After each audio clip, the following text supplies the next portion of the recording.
राधे राधे राधे महाराज जी। महाराज जी, मैं भगवान में विश्वास रखने के बावजूद अंदर से डर, चिंता, जिज्ञासा क्यों महसूस कर रही हूँ? नहीं मुझे विश्वास उस है, भगवान से नहीं नहीं जुड़ने का विश्वास नहीं, नहीं विश्वास नहीं। विश्वास हो जाएगा तो निर्भय हो जाओगे, निश्चिंत हो जाओगे, निशोक हो जाओगे।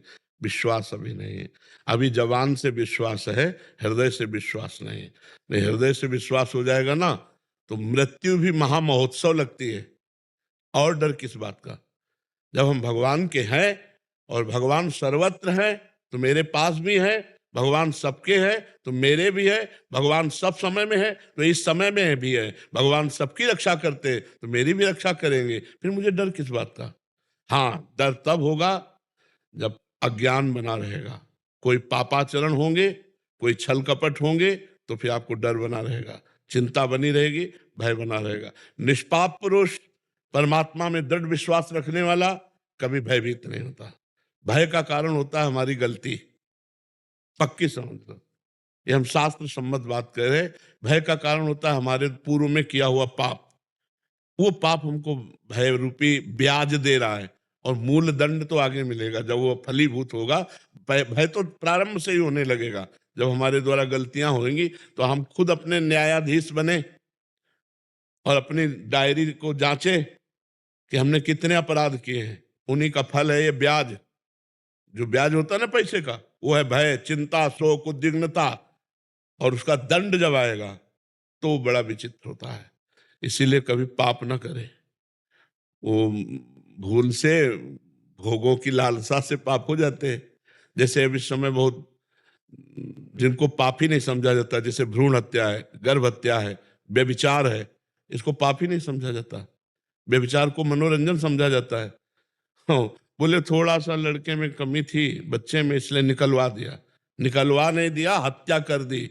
गर्भ शिशु की हत्या, इसका प्रायश्चित बहुत बड़ा होगा। ये ब्रह्म हत्या के समान है। भ्रूण हत्या, गर्भ शिशु हत्या। अब कितने ऐसे गृहस्थ हैं जो ये नहीं करते हैं? विचार करके देखो, प्राय ये गलती हर गृहस्थ कर रहा है। आप पहले से सावधान रहिए, आप पहले से उपाय कीजिए।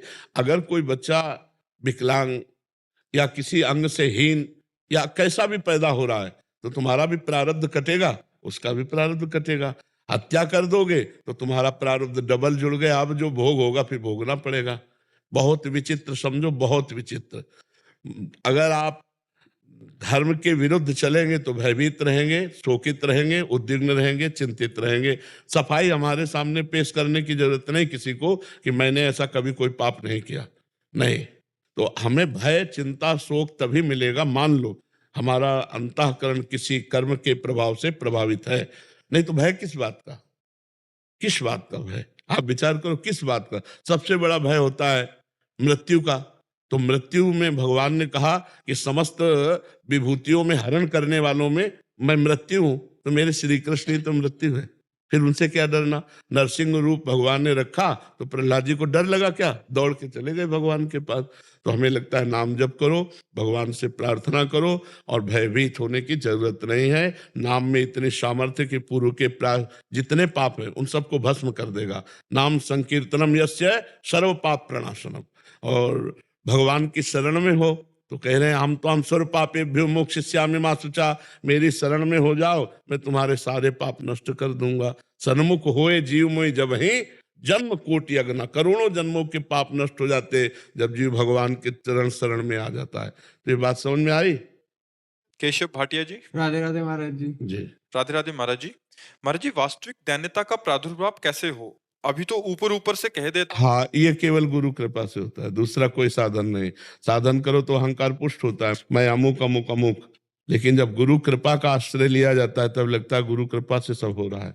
मैं तो अधम जीव हूं, मेरे गुरुदेव ने हम पर कृपा कर दी, आचार्य ने कृपा कर दी, तो आज हम श्री जी के चरणों तक पहुंच रहे हैं। आज हम श्री जी का नाम जप रहे हैं, आज हम श्री जी का जस गा रहे हैं। तो वो सब कुछ करते हुए कृपा का जब अनुभव करेगा तो दैन्यता रहेगी, और जब कर्ता अनुभव करेगा कि मैंने किया तो अहंकार पुष्ट होगा। आप सब महाराज जी, यदि गुरुदेव प्रकट रूप में ना हो, आप प्रकट हो, मतलब नहीं, दवाई तो प्रगट ही चाहिए। नहीं, प्रकट रूप में शरीर त्याग चुके हैं हम। हाँ, तो कई प्रकार के गुरु होते हैं, मंत्र दीक्षा गुरु अलग होते हैं और शिक्षा गुरु और होते हैं। श्री दत्तात्रेय जी महाराज ने 24 शिक्षा गुरु बनाए, शिक्षा गुरु 24 बनाए। तो जहां से हमको भागवतिक शिक्षा मिले, हम उनकी बात माने, दीक्षा गुरु और है, हम उनकी बात माने तो हमको लगेगा कि संत कृपा से, गुरु कृपा से साधन चल रहा है। जब कृपा शब्द आ जाएगा तो दैन्यता आ जाएगी, और जब मैं शब्द कर्ता भाव आ जाएगा तो अहंकार पुष्ट हो जाएगा। महाराज जी, जैसे कार्य होने से पहले ये होता है कि श्री जी मैं तो नीच हूँ, आप अपनी कृपा से करा दो, आप ही करा सकती हो। पर जब कार्य हो जाता है तो फिर आ जाता है, अरे ये तो मैंने ही कर लिया, तो ये काटता हूँ, लेकिन ये बार-बार फिर वो अंदर देखो, जब तक अंतःकरण पवित्र नहीं होगा तब तक ये नाटक तो चलता ही रहेगा दैन्यता का।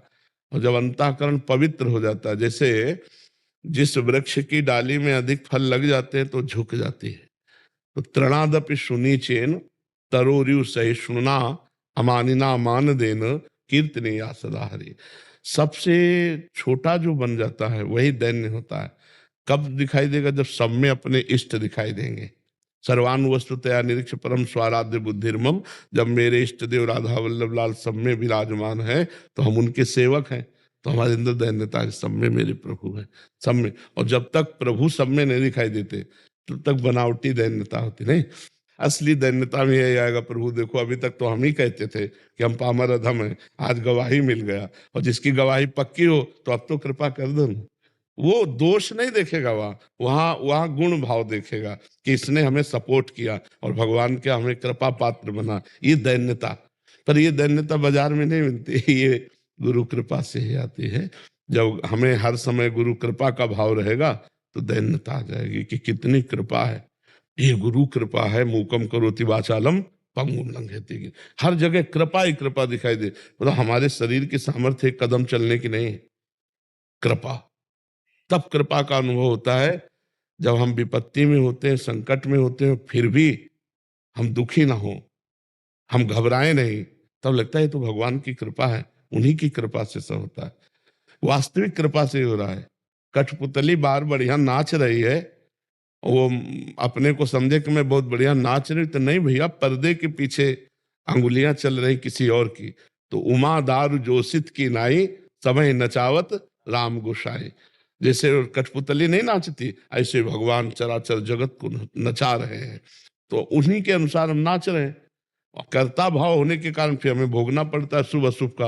अगर हम ऐसे अकर्ता हो जाए तो फिर कोई भी बंधन उसे छू नहीं सकता, पर ये स्थिति होती है। महाराज जी, यदि ये काटते जाएंगी, जब मन बोले कि तूने किया, तो काटते जाएंगे, नहीं नहीं ये हाँ, ये तो काटना ही है, पर नाम जब चलता जाए, केवल काटने से नहीं रुकेगा, नाम जब।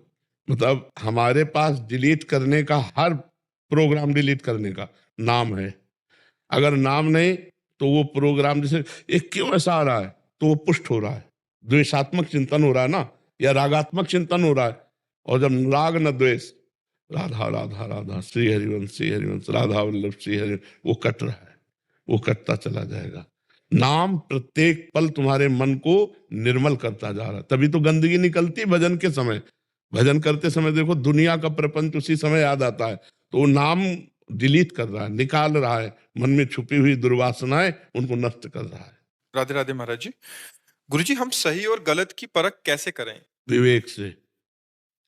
जब तक बुद्धि में विवेक जागृत नहीं होता तब तक क्या सही है क्या गलत है ये निर्णय ठीक नहीं बुद्धि कर पाती। बुद्धि तो गलत आचरणों में भी मोहर लगा देती, तभी तो पापाचरण होता है। सत्य और असत्य का, गलत और सही का निर्णय विवेक से होता है, और विवेक सत्संग से होता है, और सत्संग भगवान की कृपा से मिलता है। बिन सत्संग विवेक न होई, और राम कृपा बिन सुलभ न सोई।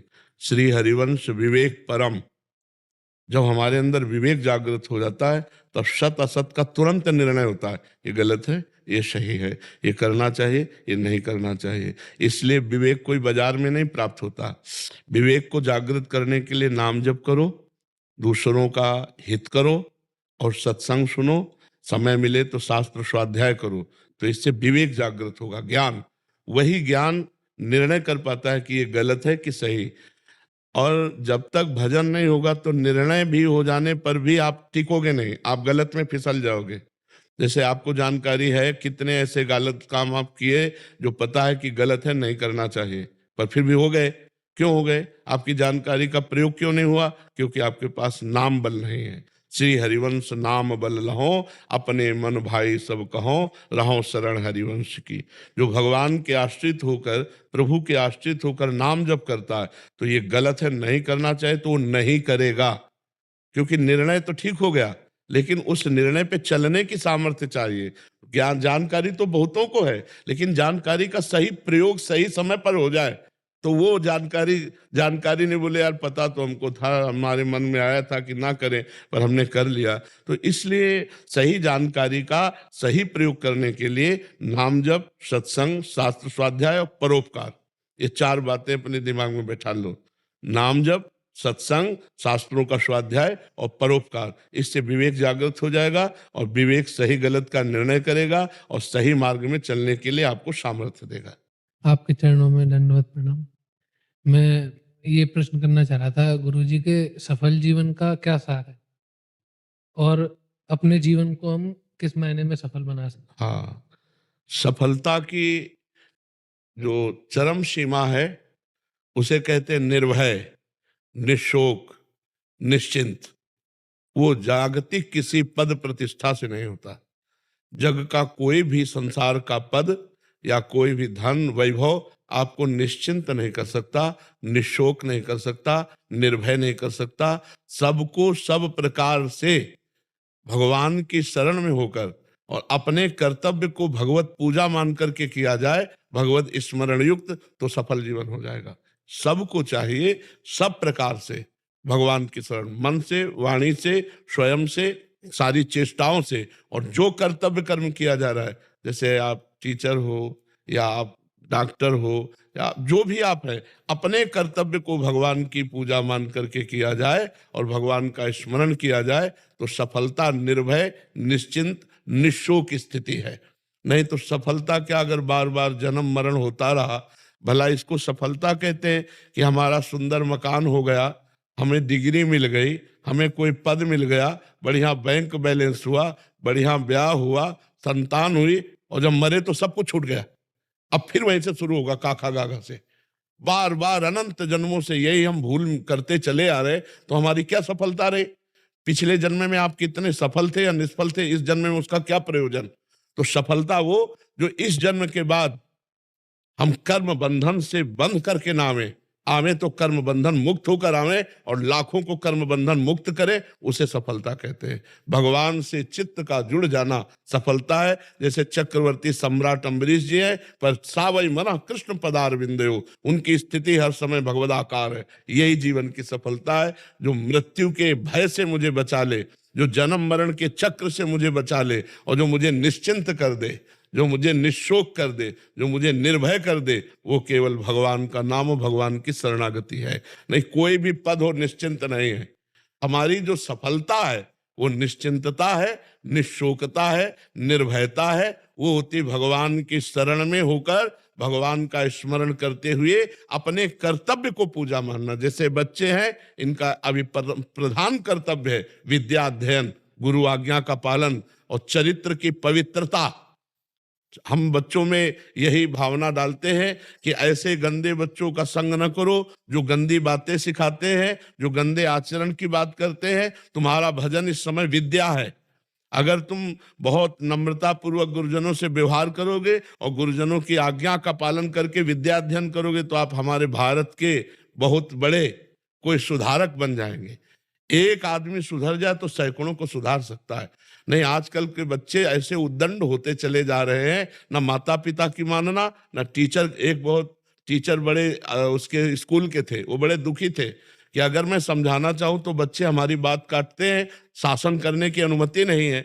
विद्या विनयम ददाति, विद्या जैसे जैसे बढ़े वैसे विनय बढ़ना चाहिए, नम्रता बढ़ना चाहिए। उद्दंडता, व्यसन, गंदी बातें ये बच्चों में कदापि नहीं होनी चाहिए। तो ये भगवान की शरणागति, भगवान के नाम, सत्संग का प्रभाव है। यही जीवन की सफलता है। यदि हमारा जीवन भगवान से जुड़ा तो ठीक, ना जुड़ा तो बिल्कुल बेकार हो जाता है।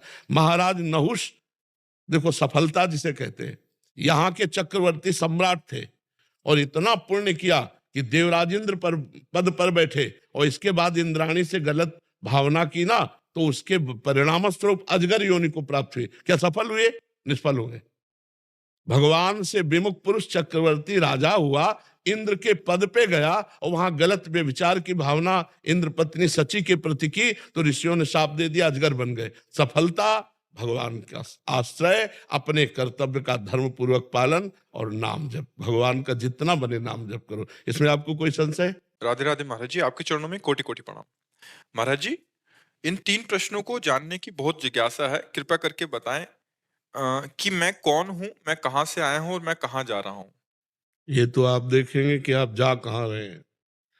इसका प्रश्न है, जो आखिरी प्रश्न है, आप कहाँ जा रहे हैं, तो आप देखेंगे मार्ग हम आपको बताएंगे कि आप पहचानो कहाँ जा रहे हो। वो कहा आप वही हो जिसकी खोज की जाती है। तत्त्वम् असि। अगर अंश भी स्वीकार करे तो पूर्ण का अंश पूर्ण ही होता है। पूर्णमदः पूर्णमिदं पूर्णात् पूर्णमुदच्यते पूर्णस्य पूर्णमादाय पूर्णमेवावशिष्यते। उस परमात्मा का जो अवशिष्ट अंश है वो भी पूर्ण ही होता है। तो तुम जो हो वास्तविक, वो मैं है, मैं है, मैं वो ब्रह्म है। मैं के आगे जो लगता है वो माया है। जैसे मैं अमुक, ये सब माया है। शुद्ध मैं भगवान का स्वरूप है। पहली बात, आप भगवत स्वरूप हो। कब? जब देहाभिमान छोड़ करके अपने स्वरूप का अनुभव करोगे तब। अभी तो असाधारण महामहिमा से युक्त जो स्वरूप है वो ढका हुआ है और आप देहाभिमानी एक जीव है। इस समय एक देहाभिमानी जीव है। स्थूल सूक्ष्म कारण तीनों शरीरों का राग त्याग करके जो ब्रह्मविद ब्रह्म ही भवति, जो अपने स्वरूप को बोध प्राप्त कर लेता है, वो ब्रह्म स्वरूप ही है। समझ गए? माया अज्ञान कल्पित कल्पनात्मक भ्रम में फंसने के कारण वही शुद्ध ब्रह्म जीव कहलाया, और इसी माया कल्पना से मुक्त हो जाए तो वही ब्रह्म है। ठीक है? न कहीं जाना है न कहीं आना है, सर्वत्र तेरी सत्ता है। अब तू अपने आप को भूल करके मायाकृत इस आकर्षण में फंस करके अब नरक जाने की बात सोच रहा है, या स्वर्ग जाने की सत्कर्म कर रहा है, या परम पद में पहुंचने के लिए भजन कर रहा है। अब ये आपको देखना पड़ेगा, आप कहाँ जाएंगे। इसका निर्णय तो आपका आचरण बताएगा, आपका चिंतन बताएगा, आपका लक्ष्य बताएगा। आपका लक्ष्य क्या है ये आपको बताएगा। आप परमात्मा स्वरूप हैं, आप कहीं नहीं आना न कहीं जाना। स्वप्न का भ्रम में पूरा, यहाँ से आप ब्रह्म स्तंभ पर्यंतम सर्वम मायामयम जगत, यहाँ से लेकर ब्रह्मलोक तक मायामय जगत है। तू सत्य है, परम सत्य है, त्रिकाल सत्य है। अपने स्वरूप को जान, तत्त्वम् असि। समझ पा रहे हो आप? ये शुद्ध अध्यात्म की वार्ता है, प्रपंच मिश्रित नहीं, शुद्ध अध्यात्म की वार्ता। अगर साधन करते हो तो हमारी बात समझ पाओगे, नहीं हवा में उड़ जाएगी ये बात। समझ पा रहे हैं आप जी? राधे राधे महाराज जी। महाराज जी, मैं प्राचीन काल भैरव जी का मंदिर के पुजारी हूँ। महाराज जी, पहले बाबा के मंदिर में बलि प्रथा थी, जो कि ठाकुर जी की कृपा से सब बंद करवाई, परंतु बाबा के भक्तगण अभी भी अपने अपने घरों में बलि देते हैं। महाराज जी, मन बहुत दुखी होता है, मैं ऐसे में क्या करूं? जीवों की हत्या ये हम बिल्कुल नहीं मानते कि इससे कोई देवी देवता प्रसन्न होता है। भैया, बकरे की गर्दन काटने में हमें क्या जाता है, हमारा क्या लगा। हम तो अगर देवी के उपासक हैं तो हम 10 दिन निर्जला रहे, हम 20 दिन निर्जला रहे, तो हमें कष्ट मिलेगा ना, देवी के लिए हम कष्ट सहे। ये कौन सी बात आ गई कि छोटे छोटे सीधे साधे पशुओं की गर्दन उतार दी। मुझे तो ऐसा नहीं लगता। जिसके प्रसन्न हो गए हो और सब काम बन गए तो मुझे बस मिला दो कि एक बकरा चढ़ाने से देवी जी इनको परम पद दे दिए। कभी देवी जी के आगे क्या लगता है? जगत माता, जगद अम्बा। तो जगद अम्बा में बकरे की अम्मा नहीं हुई क्या? वो जगद अम्बा में बकरे की मां। तो आप कोई भी माँ अपने बेटे की हत्या से खुशी होगी? कुपुत्रो जायत क्वचिदपि कुमाता न भवति। ये बात हमारी समझ में नहीं आती। क्या करते हैं, भगत लोग आते हैं घर पे करते तो बलि। हाँ, नहीं, वो अज्ञानी जीव है, अपनी वासना की पूर्ति के लिए वो सब ऐसे करते हैं। दुख होता है महाराज। हाँ, दुख तो तुम्हें होता है, हमको भी होता है। किसी भी जीव को कष्ट देना, और वो बेचारे बकरा मुर्गा ये बेचारे क्या कर सकते हैं। लेकिन मैं वहां का पुजारी, तो मुझे पूछते हो कि मैं बलि चढ़ा रहा हूँ, मैं क्या जवाब दूं? नहीं, बलि वली ये सब नहीं। ये सब अज्ञान की प्रथाएं हैं। पाप का दोषी तो नहीं है इसमें। नहीं, अगर आप आदेश करेंगे और अनुमोदन करेंगे तो आपको पाप लगेगा। अनुमोदन माने हाँ ठीक है, आदेश माने ऐसा कर लो, नहीं मैं मना कर देता हूँ तो महाराज। हाँ बस फिर तो कोई बात नहीं।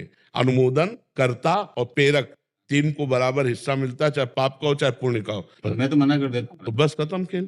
फिर कोई जो करेगा सो अपने कर्मों को अवश्य में भोक्तव्यम कर्तव्यम कर्म शुभाशुभम। मुख्य पुजारी मैं हूँ महाराज, बना के तो बड़ा डर लगता है, ऐसे नहीं, मैं पापी नहीं करता। नहीं, आप अनुमति मत दीजिए, आप आज्ञा मत कीजिए, आप निषेध करते रहिए। तो पूजा तो भगवान की करते हैं। हमारी दृष्टि में भगवान ही है सब रूपों में, चाहे भैरव हो, चाहे काली हो, चाहे दुर्गा हो, सब वो हमारे भगवान ही है। सब वो एक ही परम तत्व है। और हम ये नहीं मान सकते कि किसी भी जीव की हत्या करने पर परमात्मा प्रसन्न होता है, ये नहीं मान सकते।